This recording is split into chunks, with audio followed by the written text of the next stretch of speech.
Bismillahirrahmanirrahim. Assalamualaikum warahmatullahi wabarakatuh. Kami dari kelompok 8 dengan 3 orang anggota, yaitu Inayah Nundarhama Abi Putri Sanmas dengan NIM 013, Wafik Azizah dengan NIM 121, dan juga Farhan Rizaldi Amarasa Besi dengan NIM 064. Kami akan mempresentasikan materi dengan judul Tata Cara dan Proses Pembuktian. Langsung masuk pada materi yang pertama, yaitu prinsip umum pembuktian. Prinsip umum pembuktian ini adalah landasan penerapan pembuktian. Semua pihak, termasuk hakim, harus berpegang pada patokan yang digariskan oleh prinsip tersebut atau prinsip yang dimaksud. Di samping itu, masih terdapat lagi prinsip-prinsip khusus lainnya yang berlaku untuk setiap jenis alat bukti, sehingga harus juga dijadikan patokan dalam penerapan sistem pembuktian.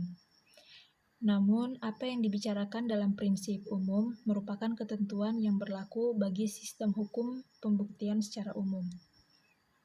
Yang pertama ada pembuktian mencari dan mewujudkan kebenaran formil. Dalam proses peradilan perdata, kebenaran yang dicari dan diwujudkan hakim cukup hanya kebenaran formil.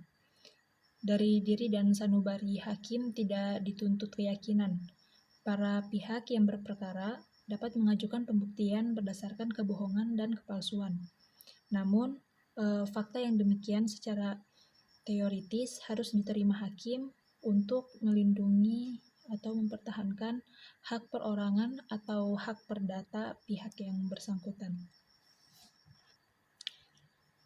Lanjut, yang kedua adalah pengakuan mengakhiri pemeriksaan perkara. Pada prinsipnya, pemeriksaan perkara itu sudah berakhir apabila salah satu pihak memberikan pengakuan yang bersifat menyeluruh terhadap materi pokok secara murni dan bulat atas materi pokok yang didalilkan penggugat, dianggap perkara yang disengketakan telah selesai. Karena dengan pengakuan itu telah dipastikan dan diselesaikan hubungan hukum yang terjadi antara para pihak. Begitu juga sebaliknya. Kalau penggugat membenarkan dan mengakui dalil bantahan yang diajukan oleh si tergugat, berarti sudah dapat dipastikan dan dibuktikan gugatan yang diajukan penggugat itu sama sekali tidak benar. Yang ketiga, pembuktian perkara tidak bersifat logis. Terbagi lagi menjadi dua, yaitu hukum pembuktian dalam perkara tidak selogis pembuktian ilmu pasti. Dalam ilmu hukum, tidak pernah ditemukan dan diperoleh maupun dihasilkan pembuktian logis sebagaimana pasti dan logisnya pembuktian yang dihasilkan oleh ilmu pasti. Karena dalam bidang ini dapat dibuat metode yang saksama ke arah hasil yang mutlak. Sehubungan dengan itu, bagaimanapun sempurnanya dan kuatnya bukti yang diperoleh dalam persidangan sesuai dengan alat bukti yang sah menurut hukum, tidak mungkin diperoleh hasil kebenaran yang diyakini 100%. Sekiranya yang diwujudkan berdasarkan alat bukti merupakan kebenaran yang mendekati 100%, pasti ada keraguan terpencil di dalamnya. Dan yang kedua ada kebenaran yang diwujudkan bersifat kemasyarakatan. Bukti-bukti yang harus disampaikan bukan berisi fakta yang logis, absolut, dan pasti, tetapi cukup fakta yang mengandung kebenaran yang diterima akal sehat. Artinya, kebenaran fakta yang dikemukakan selaras dengan kebenaran menurut masyarakat. Lanjut, yang keempat, yaitu fakta-fakta yang tidak perlu dibuktikan. Yang pertama ada hukum positif yang tidak perlu dibuktikan. Bagaimana yang menjadi beban tergugat dan bagian mana yang menjadi beban tergugat. Supaya tidak terjadi praktik pembebanan yang merugikan salah satu pihak, ada beberapa prinsip-prinsip yang harus dijadikan pedoman. Yang pertama itu adalah tidak bersikap berat sebelah. Hakim dalam memikulkan pembebanan pembuktian harus bersikap adil sesuai prinsip fair trial dan tidak berat sebelah atau tidak bersikap parsial, tetapi imparsialitas. Hakim tidak boleh merugikan kepentingan salah satu pihak, tetapi secara bijaksana membaginya sesuai dengan sistem hukum pembuktian dengan cara memberi perhitungan yang sama kepada pihak yang berperkara. Oleh karena itu, pembagian beban pembuktian dialokasikan sesuai dengan mekanisme yang digariskan peraturan perundang-undangan. Lanjut, yang kedua ada menegakkan resiko alokasi pembebanan. Barang siapa atau pihak yang menurut hukum dibebani pembuktian berarti mendapat alokasi untuk membuktikan hal itu. Apabila yang bersangkutan tidak mampu membuktikan apa yang dialokasikan kepadanya, pihak itu menanggung resiko kehilangan hak atau kedudukan atas kegagalan memberi bukti yang relevan atas hal tersebut. Dengan adanya resiko yang harus ditanggung, akibatnya apabila gagal membuktikan masalah yang dialokasikan kepada pihak yang berperkara, maka sebaiknya jangan sampai terjadi kecerobohan pembagian alokasi. Lalu yang kedua itu ada penerapan beban pembuktian masalah yuridis. Penerapan beban pembuktian atau pembagian beban pembuktian merupakan masalah hukum atau yuridis. Oleh karena itu, penerapannya dapat diperjuangkan sampai ke tingkat 18 Kitab Undang-Undang Hukum Perdata, memberi hak kepada pihak lawan untuk mengajukan pembuktian, sebaliknya terhadap pembuktian yang melekat pada putusan pengadilan yang telah berkekuatan hukum tetap. Pembuktian sebaliknya itulah yang dimaksud dengan bukti lawan. Dalam teori dan praktik, bukti lawan selalu dikaitkan dengan pihak tergugat. Jadi, bukti lawan merupakan bukti penyangkal yang diajukan dan disampaikan di persidangan untuk melumpuhkan pembuktian yang dikemukakan oleh pihak lawan. Tujuan utama pengajuan bukti lawan selain untuk membantah dan melumpuhkan kebenaran pihak lawan, ini juga bermaksud untuk meruntuhkan penilaian hakim atas kebenaran pembuktian yang diajukan pihak lawan tersebut. Yang keenam itu ada persetujuan pembuktian. Dalam klausul arbitrase, para pihak dapat menyepakati jenis alat bukti yang dapat diajukan. Bahkan dapat menyepakati nilai kekuatan yang melekat pada alat bukti yang bersangkutan. Dalam teori penulisan dikenal dengan perjanjian untuk mengatur pembuktian, termasuk pembagian beban pembuktian, jenis alat bukti, dan juga kekuatan pembuktian. Para pihak dapat menyepakati fotokopi, email, atau data elektronik sebagai alat bukti. Bahkan dibenarkan menyepakati perubahan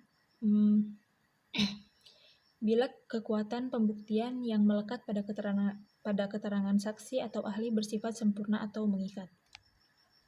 Lanjut pada pembahasan yang kedua, yaitu beban pembuktian. Beban pembuktian yang pertama ada prinsip beban pembuktian. Berbicara mengenai prinsip beban pembuktian, hakim dianggap mengetahui segala hukum positif. Bahkan bukan hanya hukum positif, tetapi meliputi semua hukum. Pihak yang berperkara tidak perlu menyebutkan hukum mana yang dilanggar atau diterapkan, karena hal itu dianggap sudah diketahui oleh hakim. Yang kedua, ada fakta yang diketahui umum tidak perlu dibuktikan.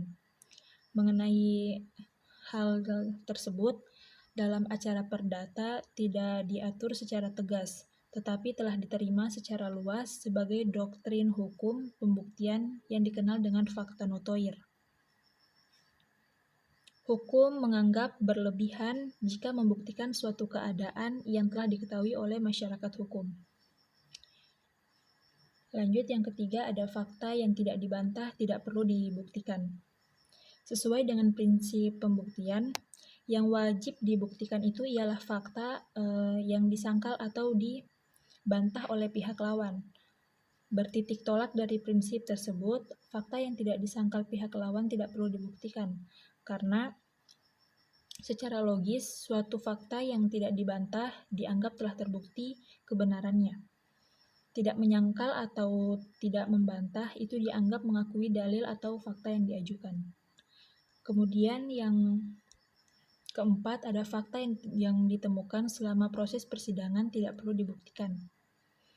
Fakta atau peristiwa yang diketahui, dialami, dilihat, dan juga didengar oleh hakim selama proses pemeriksaan persidangan berlangsung tidak perlu dibuktikan, karena fakta atau peristiwa itu memang demikian adanya, sehingga telah merupakan kebenaran yang tidak perlu lagi dibuktikan, sebab hakim sendiri mengetahui bagaimana yang sebenarnya. Yang kelima ada bukti lawan. Pada akhir kalimat pasal 1918 Kitab Undang-Undang penerapannya dapat diperjuangkan sampai ke tingkat Mahkamah Agung. Artinya apabila pengadilan negeri atau pengadilan tinggi salah meletakkan pembagian pembebanan pembuktian, pihak yang merasa dirugikan itu dapat menjadikan kesalahan penerapan itu sebagai alasan kasasi. Jika ternyata benar terjadi kesalahan atau kekeliruan, hal itu akan dijadikan dasar oleh Mahkamah Agung dalam tingkat kasasi untuk membatalkan putusan pengadilan tinggi dalam tingkat banding. Masuk pada batas minimal pembuktian. 1 yaitu pengertian batas minimal. Batas minimal ini secara teknis dan populer dapat diartikan yang pertama itu suatu jumlah alat bukti yang sah yang paling sedikit harus terpenuhi agar alat bukti ini mempunyai nilai kekuatan pembuktian untuk mendukung kebenaran yang didalilkan atau dikemukakan. Yang kedua itu ada apabila alat bukti yang diajukan di persidangan tidak mencapai batas minimal, alat bukti itu tidak mempunyai nilai kekuatan pembuktian yang cukup untuk membuktikan kebenaran dalil atau peristiwa maupun pernyataan yang dikemukakan. Yang kedua itu patokan menentukan batas minimal. Bagaimana caranya atau bagaimana strateginya? Yang pertama yaitu tidak digantungkan pada faktor kuantitas. Yang perlu kita sadari, jangan terjebak menggantungkan pengajuannya pada faktor kuantitas. Jangan sampai tergelincir ke arah pengumpulan alat bukti yang berjumlah banyak semata. Jumlah alat bukti yang banyak itu belum tentu memenuhi. Jika satu pun di antaranya tidak memenuhi syarat formil atau material, akibatnya seluruh alat bukti itu tidak berdaya membangun tercapainya batas minimal pembuktian. Yang kedua itu caranya adalah patokannya didasarkan pada faktor kualitas. Pengajuan alat bukti yang efektif mencapai batas minimal pembuktian didasarkan pada faktor kualitas alat bukti yang bersangkutan. Masuk pada pembahasan yang ketiga yaitu alat-alat bukti. Yang pertama, ada pengertian alat bukti. Alat bukti bermacam-macam bentuk dan jenis yang mampu memberikan keterangan dan penjelasan tentang masalah yang diperkarakan di pengadilan. Alat bukti mana yang diajukan para pihak untuk membenarkan dalil gugat atau dalil bantahan. Berdasarkan keterangan dan penjelasan yang diberikan alat bukti itulah hakim melakukan penilaian pihak mana yang paling sempurna pembuktiannya. Yang kedua ada jenis alat bukti. Jenis alat bukti ini pasal 1866 KUH Perdata menyatakan alat pembuktian meliputi yang pertama ada bukti tertulis. Yang kedua ada bukti saksi, yang ketiga ada persangkaan, yang keempat ada pengakuan, dan yang kelima sumpah. Yang pertama yaitu bukti tertulis. Alat atau bukti tertulis atau surat atau akta Dalam hukum acara perdata suatu yang utama, sebab hukum acara perdata menekankan pembuktian secara formil. Contohnya, ketika seseorang mendalilkan dirinya sebagai pemilik sebidang tanah, maka ia wajib menghadirkan asli sertifikat hak milik yang benar diterbitkan oleh Badan Pertanahan Nasional. Maka hakim akan membenarkan kepemilikannya itu. Bukti saksi. Saksi yang dihadirkan di hadapan hakim bertujuan untuk menguatkan peristiwa yang didalilkan di depan persidangan. Jumlah saksi yang dihadirkan dapat minimal 2 orang dewasa dan cakap hukum. Keterangan satu saksi di depan persidangan tidak dapat dipercaya sepanjang tidak didukung dengan alat bukti yang lain. Sesuai dengan ketentuan pasal 1915 KUH Perdata yang menyatakan keterangan seorang saksi tanpa alat pembuktian yang lain dalam pengadilan tidak boleh dipercaya. Lanjut, yang ketiga itu ada persangkaan. Alat bukti yang diakui di dalam hukum adalah persangkaan yang dalam pasal 1915 KUH Perdata diberi pengertian, yakni persangkaan itu adalah kesimpulan yang oleh undang-undang atau oleh hakim ditarik dari suatu peristiwa yang diketahui umum ke arah suatu peristiwa yang tidak diketahui oleh umum. Ada 2 persangkaan, yaitu persangkaan yang berdasarkan undang-undang dan persangkaan yang tidak berdasarkan undang-undang. Yang keempat ada pengakuan. Pengakuan ini adalah keterangan sepihak dari salah satu pihak dalam suatu perkara di mana ia mengakui apa-apa yang dikemukakan oleh pihak lawan. Lanjut, yang kelima itu ada sumpah.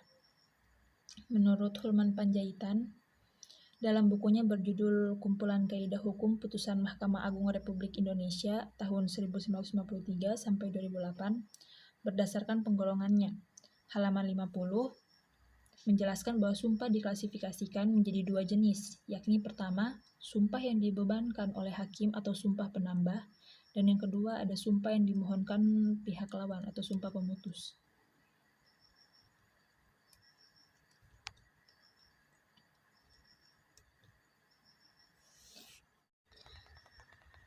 Lanjut pada pembahasan yang keempat, yaitu alat bukti tulisan. Bukti tulisan ini merupakan alat bukti yang penting dan yang paling utama dibandingkan dengan yang lain. Apalagi pada masa sekarang, semua tindakan hukum dicatat atau dituliskan dalam berbagai bentuk surat yang sengaja dibuat untuk itu. Yang pertama yaitu pengertian tulisan dari segi yuridis. Tulisan ditinjau dari segi yuridis dalam kaitannya dengan alat bukti ditinjau dari berbagai aspek.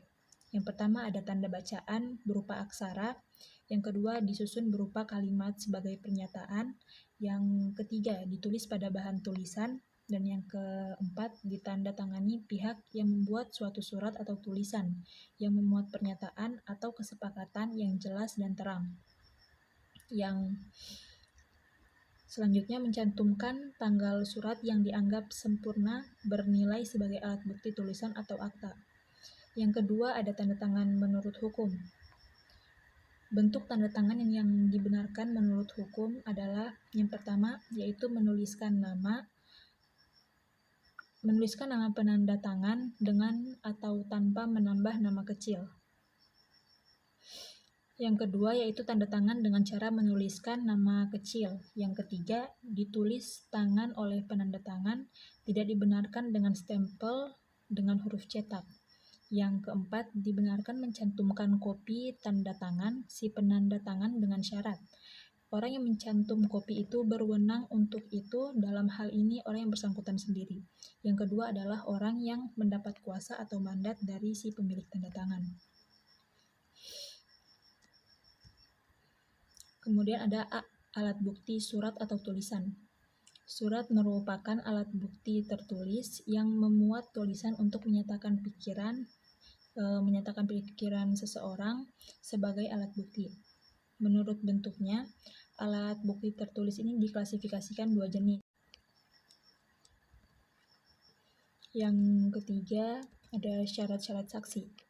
Dalam perundang-undangan sendiri belum diatur secara jelas mengenai persyaratan saksi dan alat pembuktian di pengadilan. Hanya saja saksi dibedakan dengan syarat-syarat formil dan juga material, yaitu syarat formilnya adalah berumur 15 tahun ke atas, sehat akalnya, tidak ada hubungan saudara dan keluarga semenda menurut keturunan lurus kecuali undang-undang menentukan lain. Tidak ada hubungan perkawinan dengan salah satu pihak meskipun sudah bercerai. Tidak ada hubungan kerja dengan salah satu pihak dengan menerima upah kecuali undang-undang menentukan lain. Menghadap ke persidangan, mengangkat sumpah menurut agamanya. Berjumlah sekurang-kurangnya 2 orang untuk kesaksian suatu peristiwa atau dikuatkan dengan alat bukti lain, kecuali mengenai perzinahan. Yang selanjutnya dipanggil masuk ke ruang sidang satu demi satu. Kemudian yang terakhir memberikan keterangan secara lisan. Syarat material saksi yang pertama itu menerangkan apa yang dilihat, apa yang ia dengar, dan apa yang ia alami sendiri. Diketahui sebab-sebab ia mengetahui peristiwanya, kemudian bukan merupakan pendapat atau kesaksian diri sendiri. Selanjutnya saling bersesuaian satu sama lain, selanjutnya juga tidak bertentangan dengan akal sehat.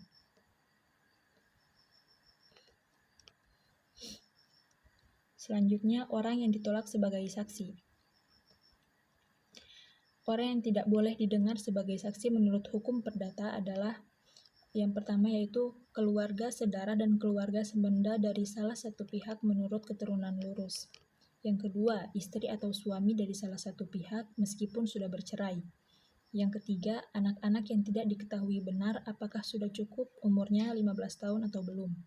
Yang keempat, orang gila, meskipun ia kadang-kadang mempunyai ingatan terang. Untuk menyatakan pikiran seseorang sebagai alat bukti. Menurut bentuknya, alat bukti tertulis ini diklasifikasikan 2 jenis, yaitu surat akta dan juga bukan surat akta.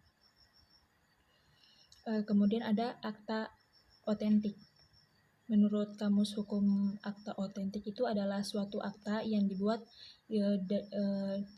di dalam bentuk yang ditentukan oleh undang-undang. Dibuat oleh atau di hadapan pegawai-pegawai umum yang berkuasa untuk itu, di tempat di mana akte tersebut dibuat. Yang selanjutnya ada akte di bawah tangan. Sebagaimana telah diketahui bersama bahwa kekuatan pembuktian yang sempurna mempunyai arti bahwa isi akta itu oleh hakim dianggap benar sampai ada bukti lawan yang melumpuhkan isi akta tersebut. Misalnya, pihak lawan mengakui kebenaran adanya perjanjian seperti dimuat dalam akta, akan tetapi ia sudah memenuhi isi perjanjian itu, sehingga perjanjian itu sudah tidak berlaku lagi. Kemudian pembahasan selanjutnya yaitu pembuktian dengan saksi. Yang pertama yaitu pengertian saksi. Kata saksi juga berarti kesaksian atau bukti kebenaran. Kesaksian ini artinya adalah keterangan atau bukti pernyataan yang diberikan oleh orang yang melihat atau keterangan atau pernyataan yang diberikan oleh saksi. Yang kedua ada sumber hukum tentang saksi. Di dalam undang-undang dan hukum acara perdata di Indonesia juga diatur masalah dasar-dasar saksi sebagai alat bukti. Dalam hal ini diatur oleh pasal 1895 KUH Perdata menyebutkan bahwa pembuktian dengan saksi-saksi diperkenankan dalam hal di mana itu tidak dikecualikan oleh undang-undang. Yang ketiga ada syarat-syarat saksi. Dalam perundang-undang pihak meskipun sudah bercerai. Yang ketiga, anak-anak yang tidak diketahui benar apakah sudah cukup umurnya 15 tahun atau belum. Yang keempat, orang gila, meskipun ia kadang-kadang mempunyai ingatan terang.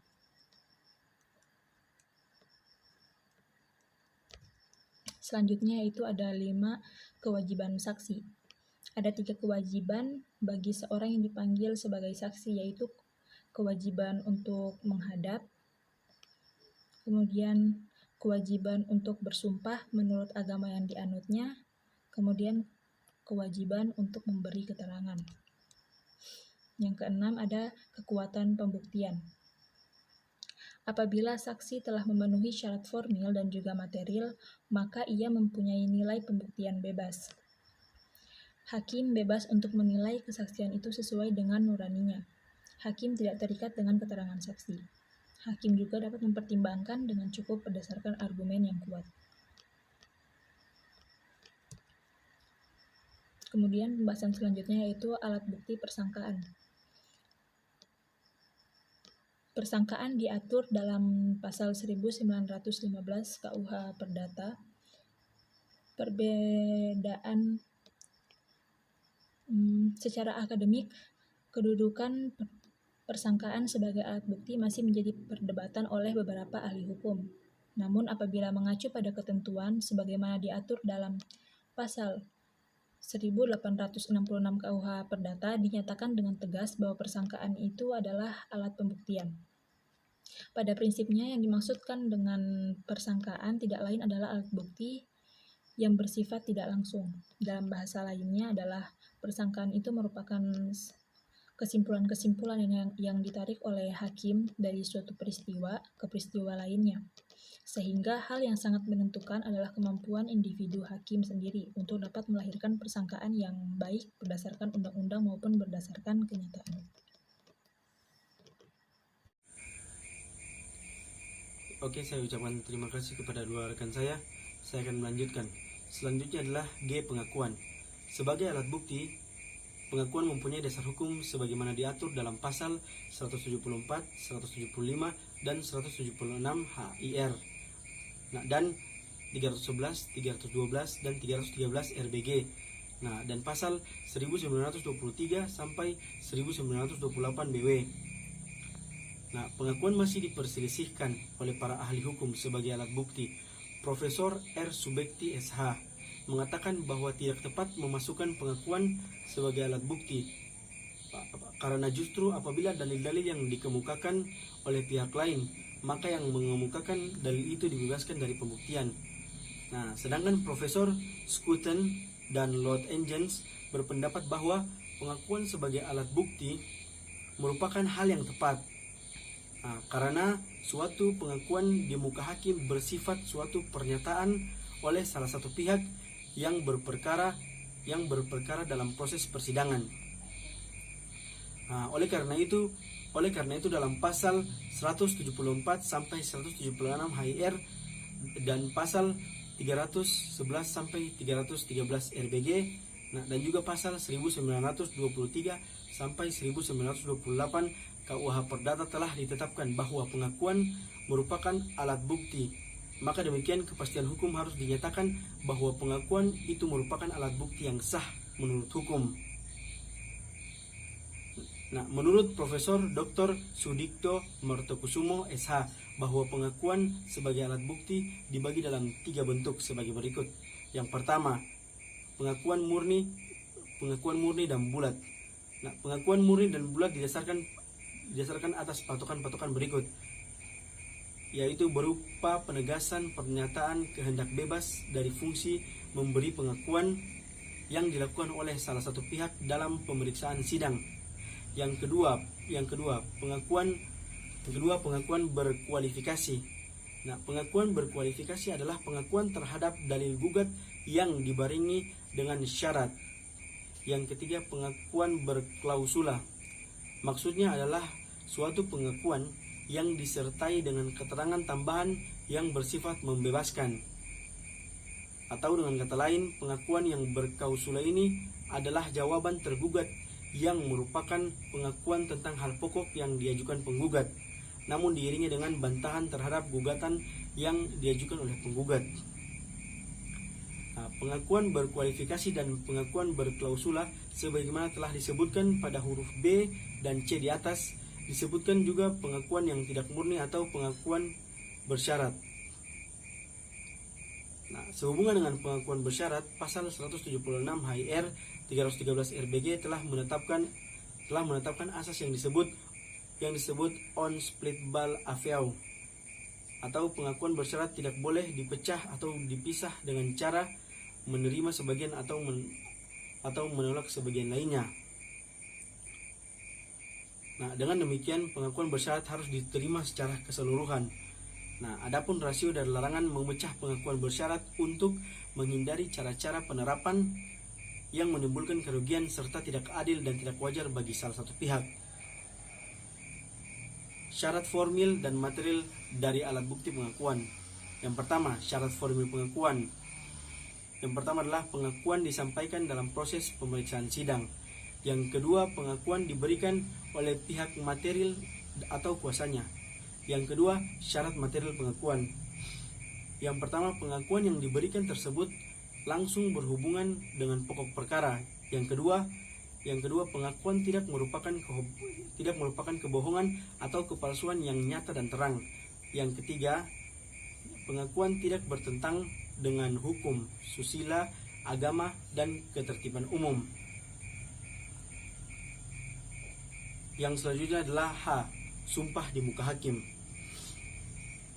Pengaturan tentang sumpah. Yang pertama, HIR. Membagi pembahasan sumpah menjadi dua bagian. Yang pertama, pasal 155, 156, 157, dan 158 bab 9 pada bagian pertama tentang pemeriksaan perkara dalam persidangan. Yang kedua, pasal 177 bab 9 pada bagian kedua tentang pembuktian. Menurut pasal 177 HIR, sumpah itu ada dua macam, yaitu yang pertama, sumpah pihak atau sumpah decisor, yaitu sumpah yang dibebankan oleh salah satu pihak yang berperkara kepada pihak lain.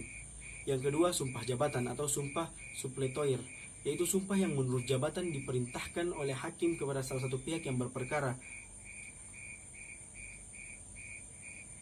Yang kedua adalah RBG membagi pembahasan sumpah juga menjadi dua bagian. Yang pertama, pasal 182, 183, 184, dan pasal 185 dalam titel 4 bagian 1 pemeriksaan sidang pengadilan.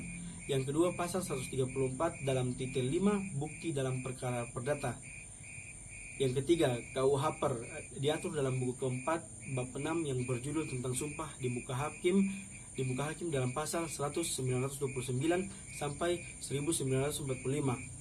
Nah, berdasarkan ketentuan pasal 1929 ada dua macam sumpah di hadapan hakim, yaitu yang pertama, sumpah yang diperintahkan oleh pihak yang satu kepada pihak yang lain untuk pemutusan suatu perkara.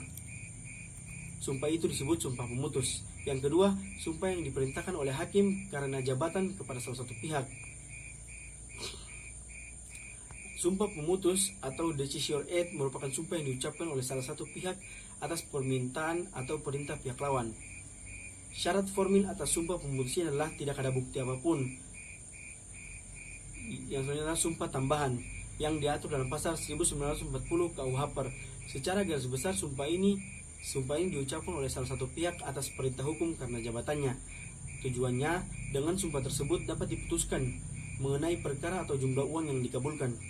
Syarat formil atas sumpah tambahan ini adalah alat bukti tidak mencukupi dan atas perintah hakim.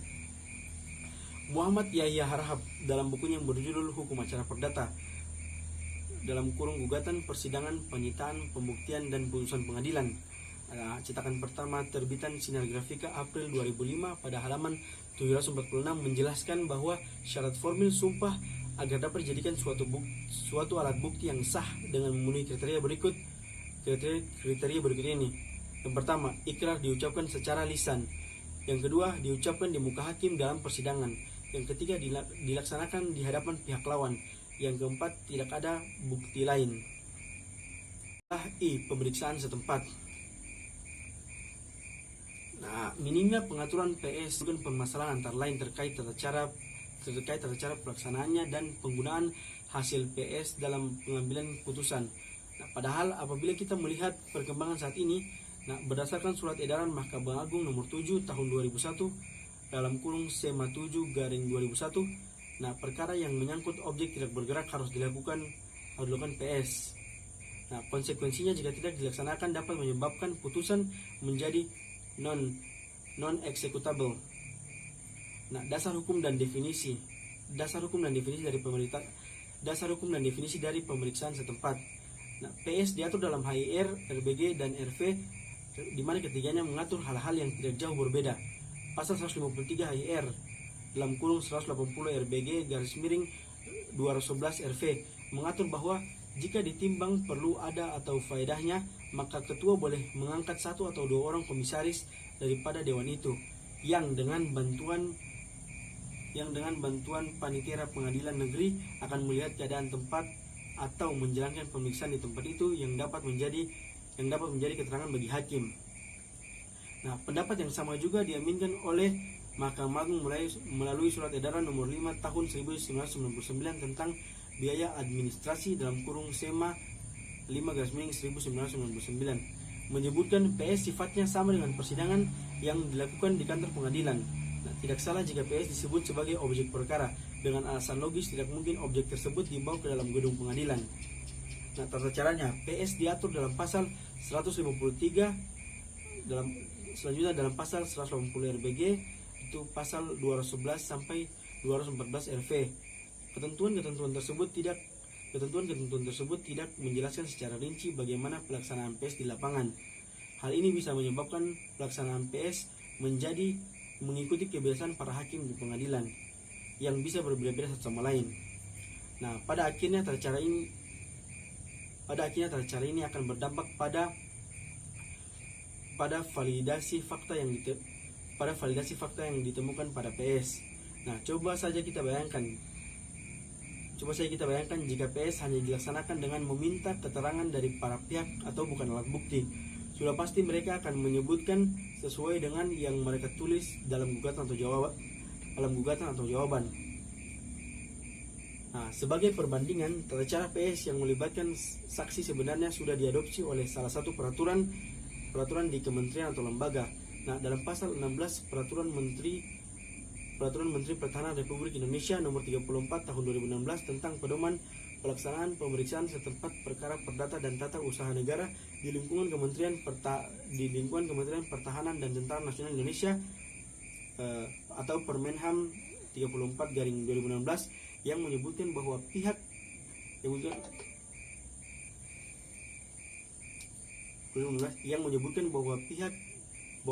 Kemhan sebelum melaksanakan PS wajib menyiapkan saksi yang dapat memberikan keterangan tentang lokasi, luas dan batas atau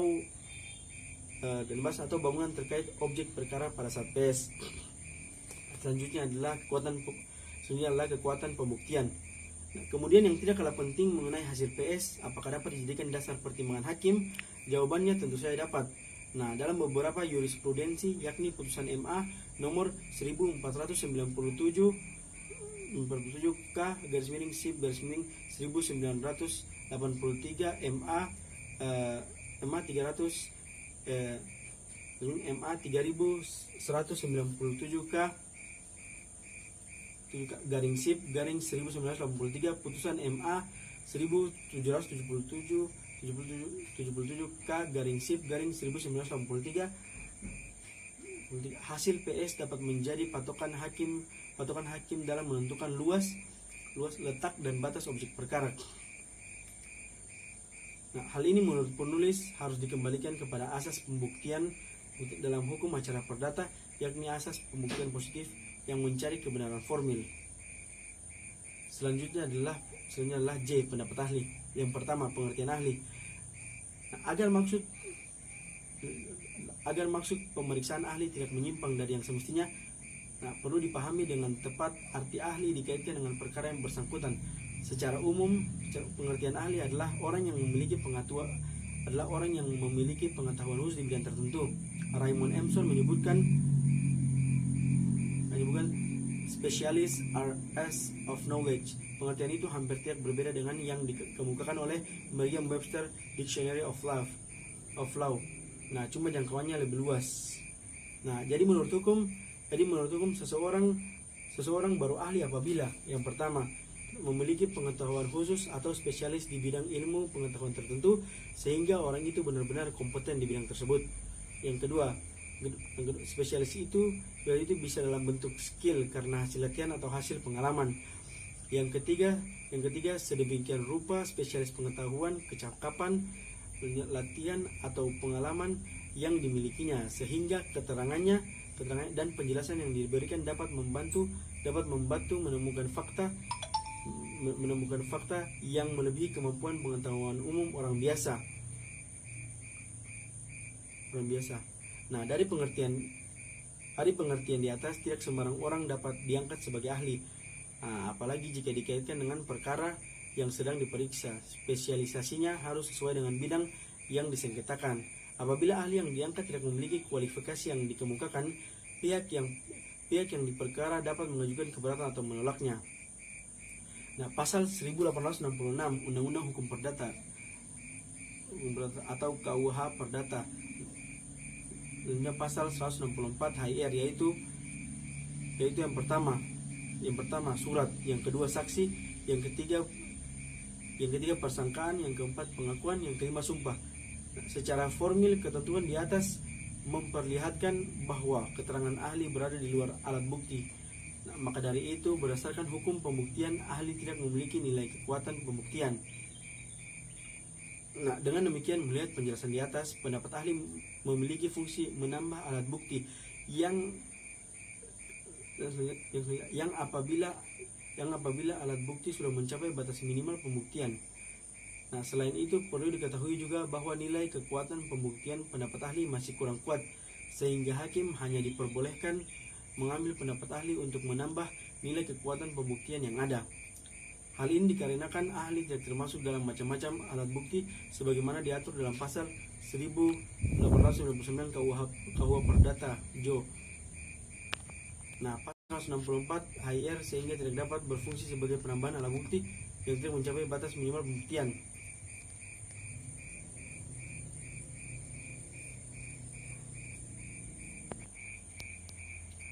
Oke, yang terakhir adalah penutup kesimpulan. Yang dimaksud prinsip umum pembuktian adalah landasan penerapan pembuktian. Semua pihak termasuk hakim harus berpegang pada patokan yang digariskan prinsip dimaksud. Nah, memang di samping itu masih terdapat lagi prinsip-prinsip khusus yang berlaku untuk setiap jenis alat bukti, sehingga harus juga dijadikan patokan dalam penerapan sistem pembuktian.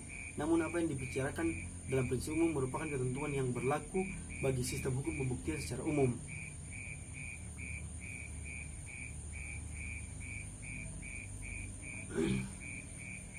Selanjutnya adalah batas minimal pembuktian secara teknis dan populer dapat diartikan yang pertama, suatu jumlah alat bukti yang sah yang paling sedikit harus terpenuhi agar alat bukti ini mempunyai nilai kekuatan pembuktian untuk mendukung kebenaran yang didalilkan atau dikemukakan. Yang kedua, apabila alat bukti yang diajukan di persidangan tidak mencapai batas minimal, alat bukti itu tidak mempunyai nilai kekuatan pembuktian yang cukup untuk membuktikan kebenaran. Nah, alat bukti bermacam-macam bentuk dan jenis yang mampu memberikan keterangan dan penjelasan tentang masalah yang diperkarakan di pengadilan. Nah, bukti tulisan merupakan alat bukti yang penting dan yang paling utama dibandingkan dengan yang lain. Nah, kata saksi juga berarti kesaksian atau bukti kebenaran. Kesaksian artinya keterangan atau bukti pernyataan yang diberikan oleh orang yang melihat atau keterangan atau pernyataan yang diberikan saksi. Persangkaan diatur dalam pasal 1915 KUH Perdata dan pasal 173 HIR. Nah, perbedaan pengaturan persangkaan yang diatur dalam KUH Perdata dan HIR terletak pada jenis persangkaan. Secara akademik, kedudukan persangkaan sebagai alat bukti masih menjadi perdebatan oleh beberapa ahli hukum. Sebagai alat bukti, pengakuan mempunyai dasar hukum sebagaimana diatur dalam pasal 174, 175 dan 176 HIR, 311, 312 dan 313 RBG dan pasal 1923 sampai 1928 BW. Pengaturan tentang sumpah. Yang pertama, HIR pembagian pembahasan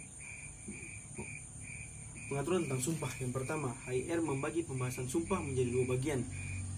Yang pertama, pasal 155, 156, 157 dan 158 bab 9 pada bagian pertama tentang pemeriksaan perkara dalam persidangan. Yang kedua, pasal 177 bab 9 pada bagian kedua tentang pembuktian. Nah, minimnya pengaturan PS pada akhirnya menimbulkan permasalahan antara lain terkait tata cara pelaksanaannya dan penggunaan hasil PS dalam pengambilan putusan.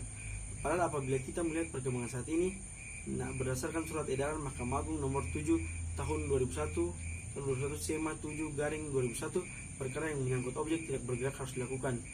Nah, agar maksud